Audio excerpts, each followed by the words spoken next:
नमस्कार, मी रवींद्र थोरात आणि आपण पाहत आहात भारताचा बुलंद आवाज, आपला भारत न्यूज, सत्याचा ध्यास, जनतेचा विश्वास.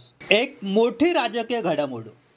केंद्रीय शिक्षण मंत्री धर्मेंद्र प्रधान यांचा राजीनामा राष्ट्रपती द्रौपदी मुर्मू यांनी तात्काळ प्रभावाने स्वीकारलाय.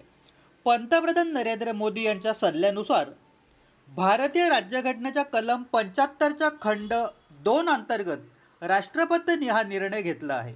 याचबरोबर केंद्रीय मंत्रिमंडळातील कॅबिनेट मंत्री प्रल्हाद जोशी यांच्याकडे त्यांच्या सध्याच्या खात्याव्यतिरिक्त शिक्षण मंत्रालयाचा अतिरिक्त कार्यभार सोपवण्यात आलाय.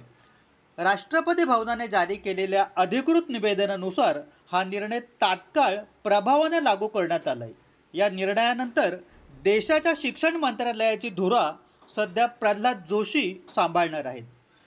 या घडामोडींवरील पुढील सर्व अधिकृत अपडेटसाठी पाहत रहा भारताचा बुलंद आवाज, आपला भारत न्यूज, सत्याचा ध्यास, जनतेचा विश्वास.